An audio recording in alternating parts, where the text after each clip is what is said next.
tout le monde, je parie que vous serez pas capable de deviner où je suis en ce moment. Comme vous savez, j'avais pris la décision il y a 2 ans de prendre une pause entre mon cégep et mon université pour prendre une année sabbatique et voyager. Et là, j'y suis en fait. C'est parti depuis le 25 mai. Et pour donner des nouvelles, je trouvais que la meilleure façon de le faire, c'est à travers des vidéos. C'est beaucoup plus facile d'expliquer, c'est beaucoup plus fun de voir les personnes en visage. Puis ça me permet de rejoindre tout le monde en même temps plutôt que tout écrire sur Facebook individuellement. La manière dont ça va fonctionner, c'est peut-être à toutes les 3 semaines ou à tous les mois, je vais faire une vidéo pour expliquer qu'est-ce que j'ai fait, où j'en suis, puis qu'est-ce qui risque d'arriver pour la suite. C'est sûr qu'à travers, je vais essayer de raconter des anecdotes, mais ça va toujours être assez court. Et toutes ces vidéos-là vont être publiées sur une chaîne YouTube qui s'appelle Y aller simple. Je les mettrai pas tous sur Facebook, ça va vraiment être sur la chaîne que ça va se passer. Maintenant, on peut passer à expliquer qu'est-ce qui s'est passé pour que j'en arrive ici, à cet endroit.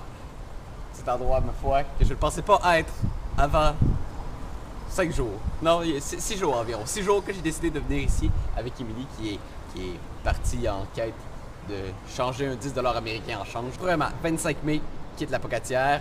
Évidemment, étant qui je suis, j'oublie mon portefeuille à la maison. Obligé de le faire renvoyer par un gars d'Amigo Express. Longue histoire, trop compliquée. Ensuite, le 26, on rencontre les gens avec qui on fait du covoiturage. On part dans une Tercel 99, direction ouest canadien. On couche à Québec première nuit, ensuite Ontario, ensuite dans le Manitoba et finalement on arrête à Calgary.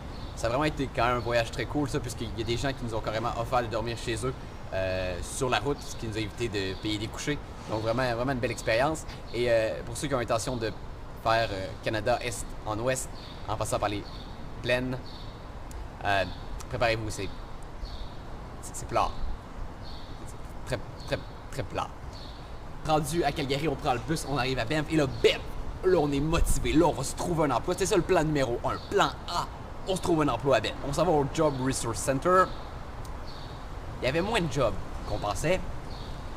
Et là, on imprime des CV, on en donne. Et là, on y croit, on fait une entrevue, on y croit. Et rendu au 3e jour à dormir dans le Tunnel Mountain Campground, on commence à être un petit peu tanné de se trouver un job, hein? Le but de partir à l'aventure, c'est pas d'imprimer des CV puis de dormir dans un camping tout le temps à la même place. Et là, c'est là que l'idée de passer au plan B commence à germer. Et là, on fait bon, ok, non. On oublie Banff, on est arrivé trop tard, les gens nous le disent. Il n'y a plus de job. Tant pis. Ce qu'on va faire, on va aller ramasser des fruits dans le vallée de Canagan. Ça, c'est une bonne idée. Quand même, on veut pas manquer les attractions de Banff, fait qu'on visite, on monte quelques montagnes, on va visiter Lac Louise, Lac Moraine, et là, wow, on file en pouce, on traverse Golden, Kelowna, et là, on arrive à Kelowna, là, dans la vallée de Okanagan, qui est pas un petit village tranquille où on peut ramasser des fruits paisiblement, mais c'est plus comme une ville que de là des États-Unis. C'est moins attirant, puis là, on veut aller voir les cultivateurs là-bas pour demander si on peut récolter des fruits.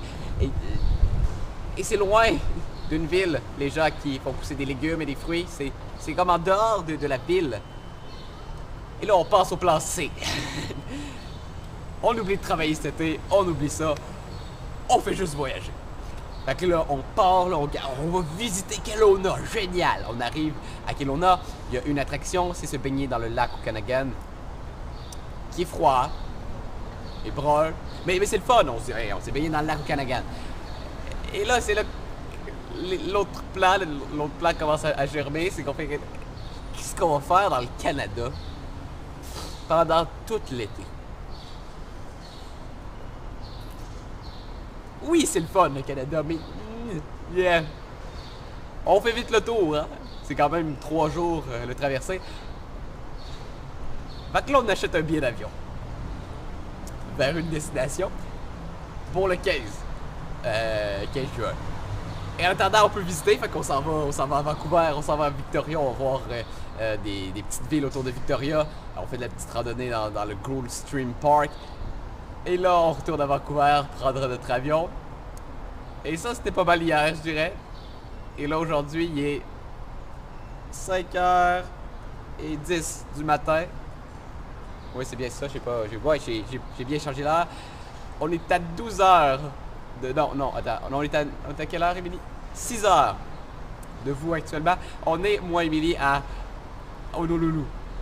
Ah, ouais. Ouais. Ça, c'est notre nouveau plan. Là. On espère qu'il échouera pas comme les autres. On est ici pour visiter, faire du surf, puis S'échouer sur les plages. s'échouer sur les plages, faire de la randonnée, faire de la plongée. Ouais, je pense que c'est un plan un peu plus cool que rester travailler à Bev. Un petit peu. Fait que c'est ça. Donc c'est là où on est pour l'instant. On va rester sur l'île d'Oahu pendant un petit bout de temps. Et voilà. Donc c'est fait. On est rendu à Hawaï. Le vol s'est bien passé. Et je crois que ça va être tout pour les aventures dans cette vidéo. On se revoit éventuellement dans 3 semaines, un mois. Bye bye. Fais bye bye Emily. Fais bye bye Emily. Bye bye.